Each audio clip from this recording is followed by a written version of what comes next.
Hello everyone, this reading ended up being a little bit longer than I intended, so this is part 1 of a 2-part reading, and you can find the link to part 2 in the description or the pinned comment below. Thank you.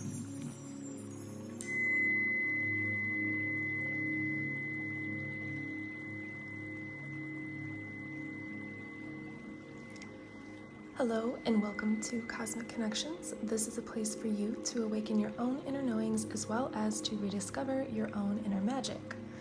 Today, I was very inspired to do a collective reading regarding the ancestral patterns and clearing and the generational quote-unquote curses that we have been transmuting, we have been sending love to, we have been healing, we have been really focusing our attention on letting go of those things. And I wanted to do this reading because I wanted to, for the people that are a little unaware or haven't heard or haven't come to understand what all of this is, I wanted to do a reading to explain this so that maybe you can make a little bit more sense of what is going on with you and the influence that may be occurring.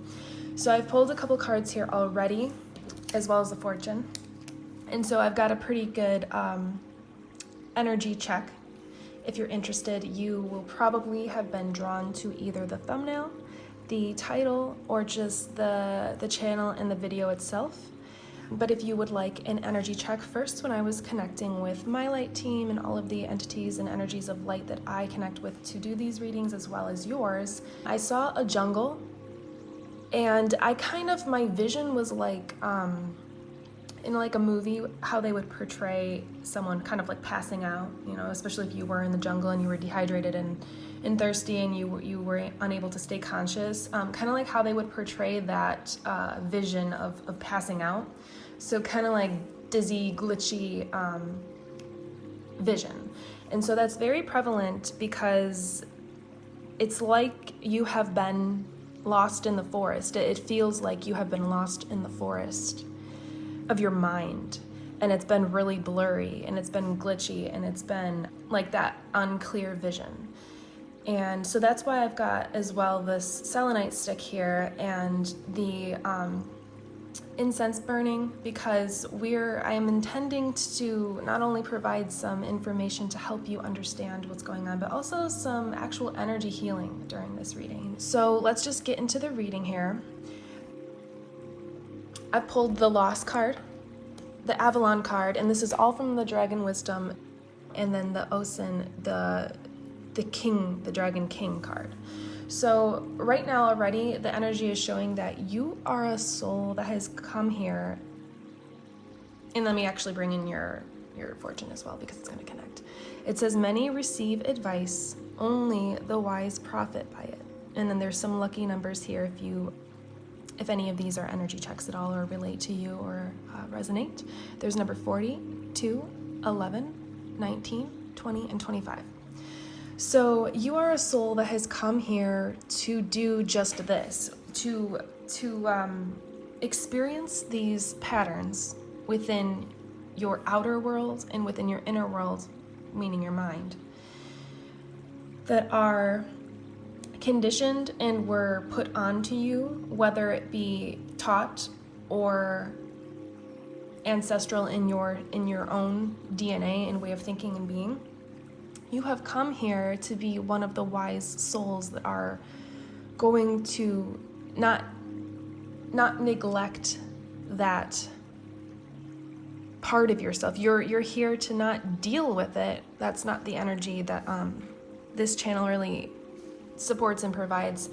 You're here to meet it with love, to see it, to acknowledge it, to give it acknowledgement so that it can rise, transmute, and then rise to the light. Because our families before us were unable to do so. And so you specifically chose your family to be able to do this. And I know that that can be hard to hear because of the individual certain circumstances that may have occurred throughout your life. But I am a part of this group as well, so I'm not saying that lightly.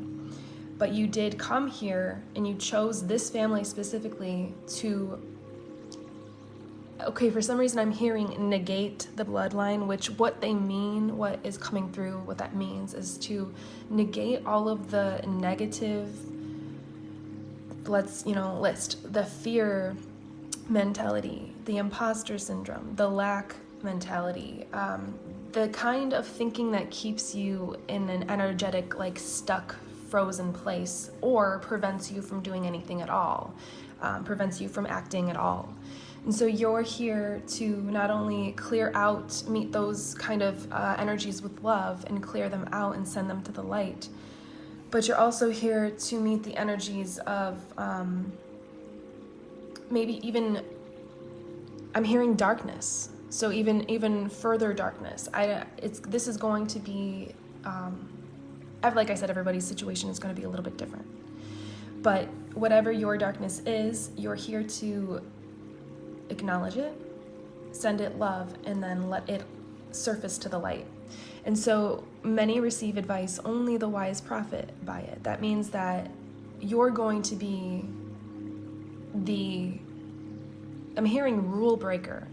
And what that means is you're going to be the one that closes out these cycles and ends these chapters of negativity within your bloodline. And so I specifically wanted to read a little bit from the guidebook for probably these two cards, because it actually was really prevalent to, these cards were really prevalent to a reading regarding ancestral and generational thinking and patterns and quote unquote curses. And we'll get into that a little bit further. But so for this lost card, it says, you are a dragon rider, a warrior of the light. You have been placed here on earth to fight for a better world. We, the light-filled warriors of Lady Gaia, and the beings that live on earth love this world.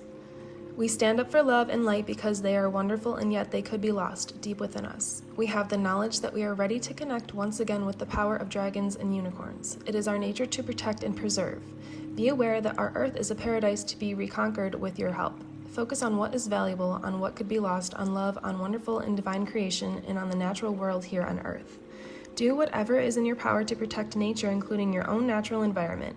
We are who we are only because we have something to lose, the warriors of light, dragon riders, unicorn souls, sorcerers, and priestesses. Our belief is our sword, our love is our shield. We are the guardians of this world. Call your dragon and join with it in entering the service of love. So this combined with the Osin, this is the king of the dragons, and this is the dragon that you would not even ride. This is the dragon that you would bow down to. It's the earth dragon. So you're here to protect this earth and to help raise the vibration of this earth. And you are one of those. That's why I can sit and say, like, this is the king dragon, and you wouldn't ride him, because if you're drawn to this, you will understand, you will believe in magic, and you will believe in the entities of like unicorns and fairies and mermaids, and you'll believe in that kind of energy, that it does exist. It's just that it might not be something that everybody can see and experience, because you have to have an open mind and an open heart to be able to tap into those dimensions, to be able to experience those kinds of entities and energies. And it really just begins with an open heart and mind. And so now I wanted to read the Avalon from the book, because they actually spoke about ancestral clearing, and it brought up a lot about what we are actually doing this reading on. So if you're drawn to this card, a powerful magical energy wants to rise within you. The moon dragon is awakening the priestess or the sorcerer within you and will travel with you to Avalon, the Isle of Apple Trees. Follow this very beautiful silver dragon to the world of your ancestors, allowing it to lead the way. Take a look at the long line of your ancestors, at the priesthoods that have gone before you, at the sorcerers and shamans. Recognize the beings that stand at your shoulder, the beings that have been in the past. Take the magic and knowledge deep into your heart and speak as you once did, full of wisdom and gentleness to those who need it. And so I am going to read the rest because it's really important, honestly. I know it's a lot. I don't usually like to read a lot from the guidebooks, but it's important. So the Knights of the Round Table, who were all connected to the power of dragons, brought the mortally wounded King Arthur from his last battle to Avalon. Despite their great healing powers, the priestesses of Avalon were unable to save his life, and with this great king, a great hope died, that of bringing an end to the rule of fear. Many hundreds of years have now passed, and the hope has been reawakened. Knights, sorcerers, and priestesses once traveled to pay their last respects to the beloved king on the Isle of Priestesses, leaving a token on his grave mound. You were there then, and the token should remind you of this. Take it back for yourself. So this is all about taking back. I just received a lot of information while reading that. So your family line is, your bloodline comes from a long history and a strong energy, I'm hearing, of magical souls, like people that are actually able to create magic on Earth. So for example, you know, witches, people that practice Wicca, things like that, psychics, clairvoyance, I mean, that is the same thing. But when I say clairvoyant, you know, you could be a tarot reader, you could be an energy healer, you could be very creative and help to inspire and heal the world through your creations, your projects, a business. But whatever it is for you that you are either doing, going to do, capable of, you are here to be that one to help your family and your bloodline, past, current, and then future, to understand that magic was never like false. It was never for just children to experience. It was never, it isn't non-existent. It really is existent. So if you are drawn to this reading, you definitely have a strong belief in magic and I'm hearing miracles, the improbable. Like you believe that things, you may even believe in, like, you know, Santa Claus, or, you know, like I said, fairies, mermaids, dragons. You may believe and feel their energy. And I didn't realize that this was going to be, that magic was going to be incorporated into this reading. I really, truly thought this was just going to be on what's going on with these ancestral patterns. So your light team really wants you to know more than just understanding this stress and a lot of this stuff that's been going on in our minds with the patterns. They wanted to bring attention to the fact that you're going to be the one that really changes this because of the magic and the light that you hold in your heart. So I think they just wanted to start this reading off with that information so that it's not too heavy, and that you can understand that this is where it centers, this is where it focuses back to, is you and your soul and your soul's not only evolution in this life, but all other past lives, and your strength and your ability to be able to transmute the darkness and to bring the darkness into light, to see the darkness and to give it that acknowledgement, and then give it love, send it love, and be present with it, be okay with it, and then to allow it to turn into light. And so, yeah, I'm gonna get into what's been going on. So basically, last year was a huge, I've been in my head calling it the Great Purge of 2023. I have never purged before like that in my life, and it is lingering a little bit into 2024, but you know, what can you expect? It's not like just because a date goes from, you know, December 31st, one year, 2023, to January 1st, 2024. It's not like everything just drops and we lose all of our thinking patterns that we are looking to lose, but it doesn't just drop in one day. And I want to talk specifically about that because if you have been drawn to this reading and you have allowed yourself to let go of a lot of thinking patterns and you truly don't feel that you believe them anymore, but they are still coming into your mind, I understand how confusing that can be, and I want to discuss what that is and what we can do about that. And so we've dropped a couple cards, and I keep them all. So we're going to start here. So what that is let's think of an example. So say somebody is looking to, we're going to do a really broad example, to purchase a car, really would like to have a car. If this person does not make the amount of money monthly, let's say, to pay for that car, to finance it, they may believe that they can't have that car. And say through positive intention, through keeping their vibration high, through doing things that they enjoy and providing love to their self, through doing the things that they enjoy, say that they receive a job and they are hired on and able to afford that car. Now, it may seem strange, but some thoughts may present themselves, even though the money will be coming in and the car will be able to be purchased. That person may encounter thoughts that come in saying, are you sure that you're going to be able to afford this every month? Are you sure that this is a good idea? Are you sure you want to spend your money this way? Say this person deals with the lack mentality, because that's where this situation stems from. They're going to experience those thoughts even though their conscious mind realizes that the money is going to be there now that the job is there and they're bringing that income in. The thoughts may still present themselves. Hopefully that example, I've intended that makes a little bit of sense to you. So what I'm saying is, yes, we can come to a point where we're like, I know I can have this thing, or I think I can do this thing, or I think I can be this thing. But those thoughts will come back. And what that is it's looking to, if you've had them for so long and so prevalent, so strong in your mind, if you're deciding to change and put down that thinking pattern, it is going to take time to filter out that, the word that I'm looking for is automatic, that automatic response that your body may even have, your mind, has, but your body may even have automatic responses to these kinds of thinking. So for example, with the car situation, the person might actually get anxious and might actually get shaky and may get sweaty, nervous sweats or something, that when the thought of paying for this vehicle comes up. So that is what is going on. That is the because why. Why are these thoughts coming in? But what do we do with them?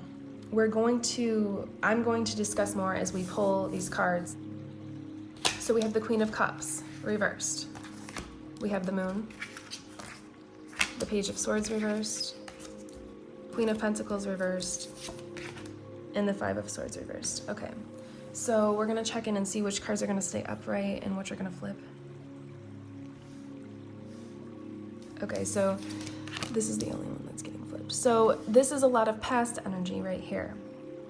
So the Queen of Cups, I'm gonna show you it upright. So the upright definition is creativity, intuition, compassion, but it's flipped here. And so it's showing us that you're unable to receive what it is that you're desiring in the past because of hearing an imbalance in the emotions. And so then you took this time here with dreams, intuition, your shadow work, to look inward. The moon, the moon card speaks a lot about looking inward and following our own intuition instead of the guidance of others. And so the guidance of others being that of our ancestors. You may have been told throughout your life that you could never have, do, achieve, or be a certain thing or energy, or really it's going to be a lot of different things for different people. And this Page of Swords here is reversed. And so we have intelligence, charm, ambition, curiosity. Through this period of time, your mental state has been really messed with. It's been really a lot of uncertainty of yourself. And this is a lot of past energy, okay? So this is not present right now. But a lot of uncertainty within yourself and your abilities and who you are, if you are even supposed to be who you are. And of course you are supposed to be who you are. But when you grow up in a family that doesn't support that, it can be very confusing to be who you are. And you can want to conform. And I think that that's a lot of what that energy is here. This Page of Swords, it's like wanting to be curious and wanting to, be ambitious and to use your intelligence and your charm and your energy in a charming way. You wanting to do that, but feeling like almost like this sword is in your heart, like you can't. Because if you don't have the support of your family growing up, it is very, I'm just gonna say, mind-fucking to go into the world and just be yourself, because if you don't have that stability as like as a flooring, as I'm seeing it, as like a ground level flooring, as something to stand on, if you don't have a stable voice from childhood to teach you how to, you know, it's not even always about having that voice to teach you, but it's like if you have a voice telling you the opposite of what your own inner voice is teaching you and telling you about yourself, that can be so mind-fucking. To have someone tell you at a young age that you're wrong about who you are. And I guess that this is what this reading is coming down to. I had a little bit of a different direction I was going to go in with this, but this is looking like it's really drawing in and attracting the really sensitive, connected, creative, imaginative, magical dreamer souls. But you guys you are sensitive and magical, and you have that energy in you to really, really be anything. But you've been through some darkness. You've been through a lot of darkness, and that's where we're gonna jump to this Five of Swords real quick. That's where this comes in: conflict, loss, upheaval. You may have felt like you've lost. We've got two cards centering loss, and so I did not touch on it in the beginning with this card, but when I first saw this card, I was drawn to, you've lost parts of yourself. You've unfortunately lost, which you can always get back. And you are actually in the process of receiving and integrating those parts of yourself back, and allowing that part of yourself back. But you have lost parts of yourself, and this is not me speaking in judgment, because same. But you've lost parts of yourself, unfortunately, through this process. But that was a part of the plan, was in this. I knew that this part, and so I'm going to tag the video here, but I knew that this was going to relate. I did a short, or actually no, it was a video, because it ended up being more than 60 seconds, but a video on, can you hold your light in the darkest hour? So that's like this last card. Can you keep your unicorn horn, which is your magic, your magical essence that you hold in yourself, whatever life, whatever body you choose, whatever lifetime you choose, whatever dimension and reality you're in, you're always going to have this light. You're always going to have that magical essence within you, that magical spark of faith and believing. And so can you hold that light?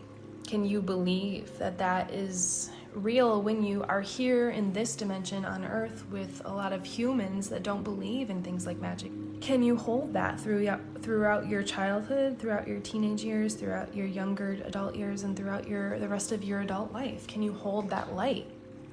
The Avalon card speaks a lot about having that magical essence within you.